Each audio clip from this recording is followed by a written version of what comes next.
संविधान के संशोधन से जुड़ा हुआ जो प्रोविजन है वो कॉन्स्टिट्यूशन के पार्ट 20 में आर्टिकल 368 में दिया गया है।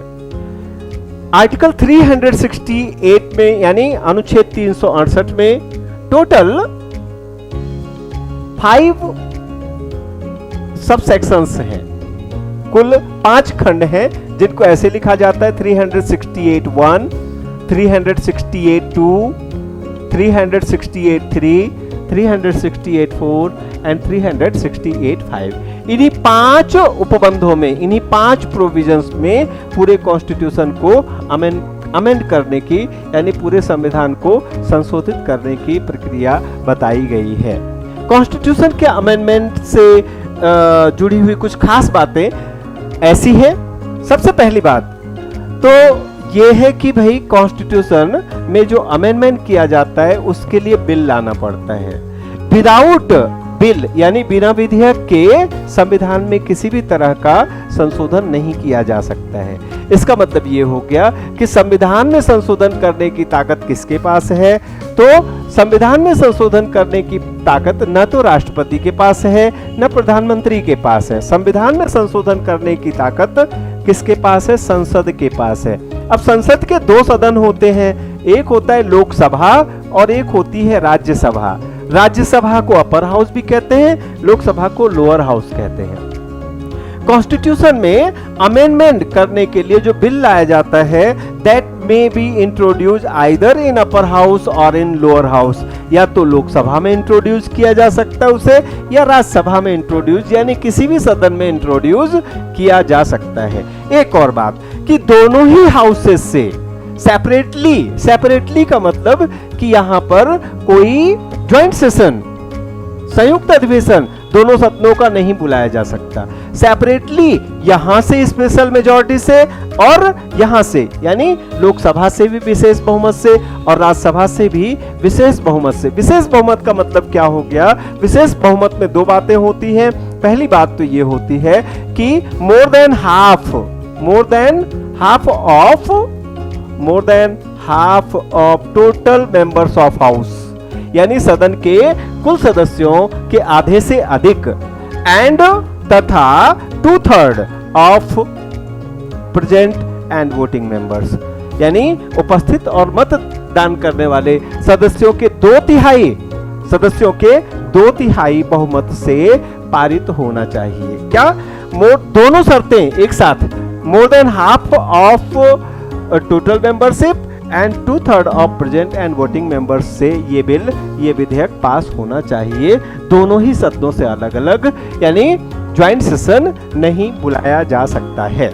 दोनों सदनों से पास होने के बाद जब ये प्रेसिडेंट के सामने जाएगा तो president can not hold this bill, यानी राष्ट्रपति द्वारा इस विधेयक को होल्ड नहीं किया जा सकता। मीन्स यू कैन से कि राष्ट्रपति इस पर किसी प्रकार का वीटो प्रयोग नहीं कर सकता है। He is compelled to give his assertion, यानी उसे इस पर अपनी सहमति देनी ही होगी। तो ये कुछ खास बातें हैं जो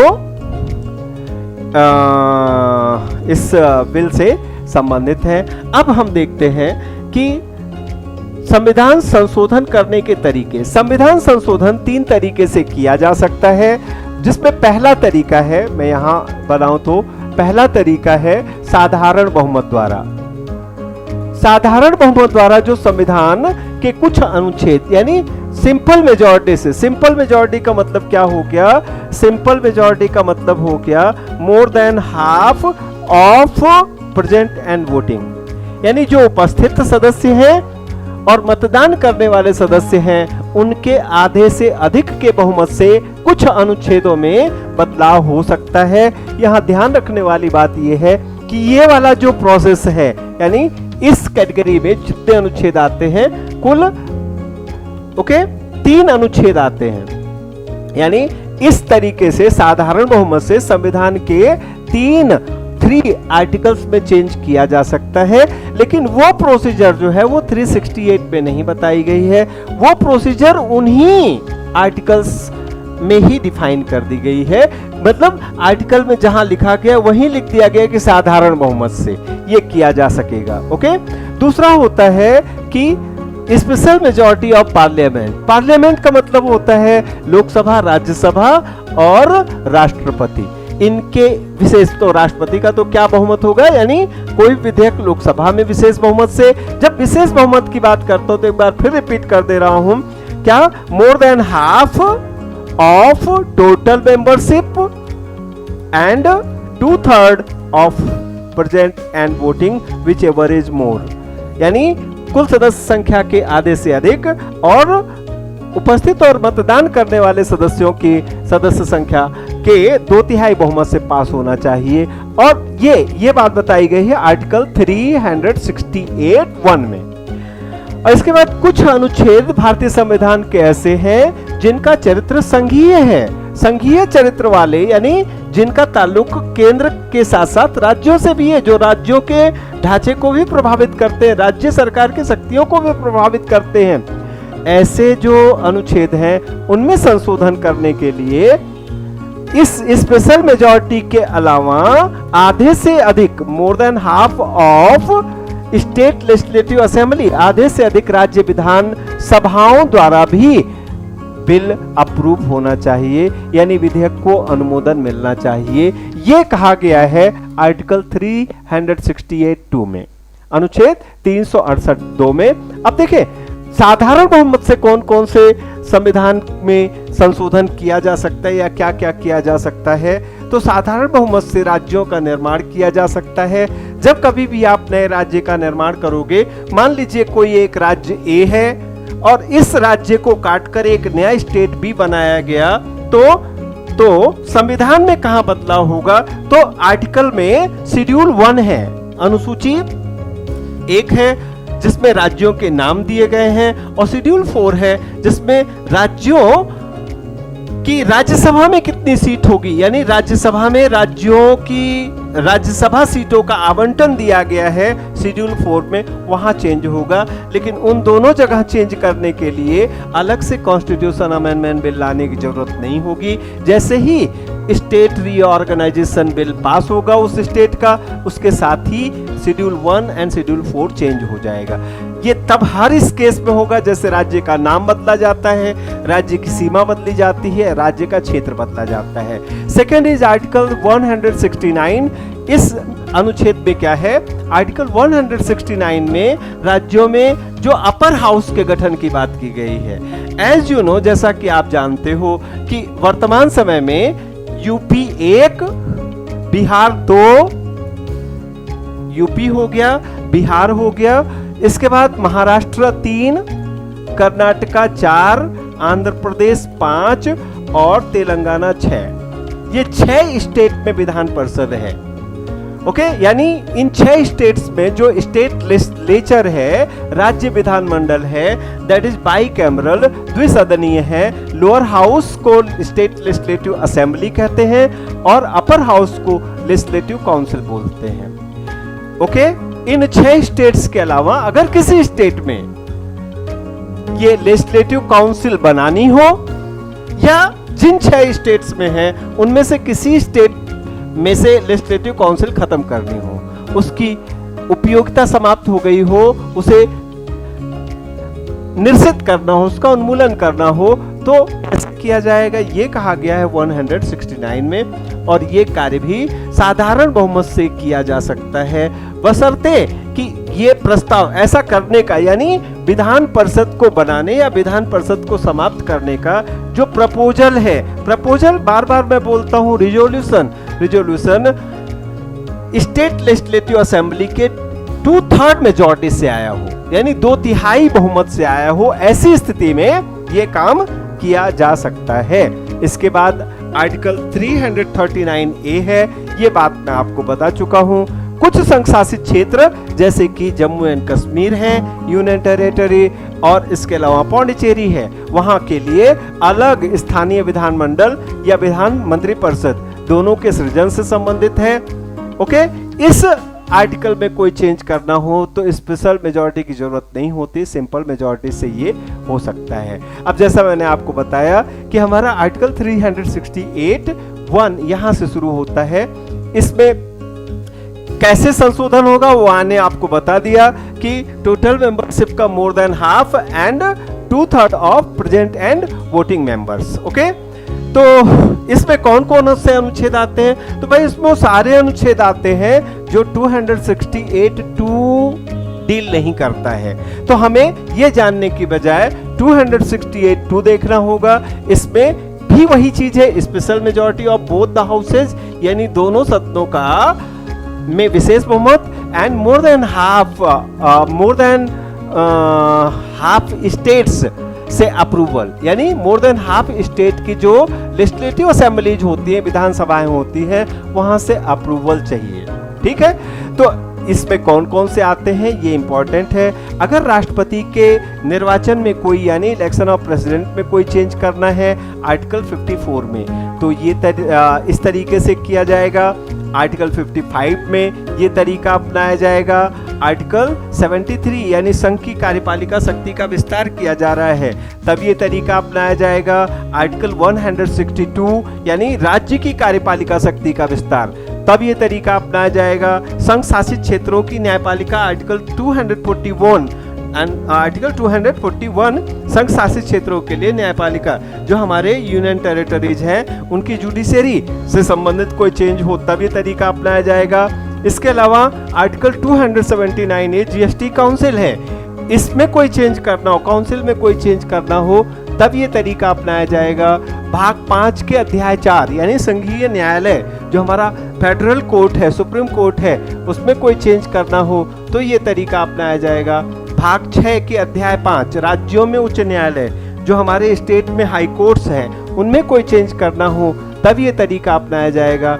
भाग 11 के अध्याय 1 ओके में कोई चेंज करना हो, यानी केंद्र और राज्य के बीच विधायी संबंध, तब ये तरीका अपनाया जाएगा। 7th शेड्यूल 7वीं अनुसूची, जिसमें कि यूनियन लिस्ट है, स्टेट लिस्ट है और कॉन्करेंट लिस्ट है, उसमें कोई चेंज करना हो, सब्जेक्ट को इधर उधर करना हो तो ये तरीका अपनाया जाएगा।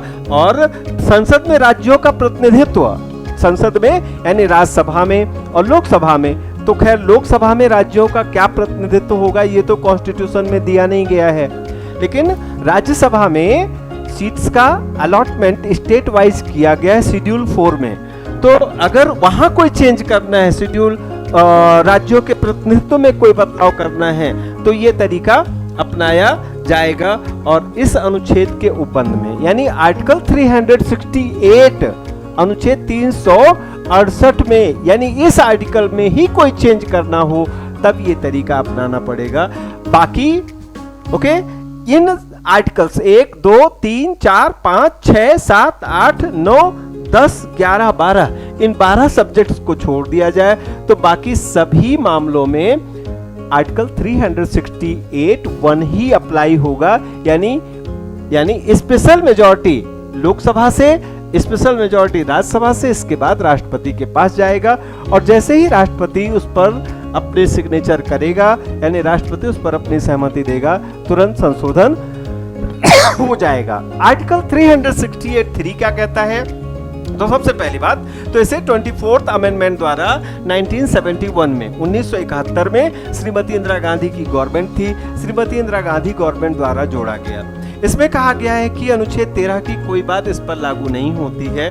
तो आर्टिकल 13 में यह कहा गया था कि फंडामेंटल राइट्स में किसी भी कानून से बदलाव नहीं हो सकता है, किसी भी कानून के जरिए फंडामेंटल राइट्स में कोई चेंज नहीं किया जा सकता है। ओके, तो फिर दिक्कत आ रही थी फंडामेंटल राइट के पार्ट में कोई चेंज ना कर पाए अगर संसद, तो श्रीमती इंदिरा गांधी को ऐसा लग रहा था कि फिर तो संसद और संसद के ऊपर सरकार कमजोर है।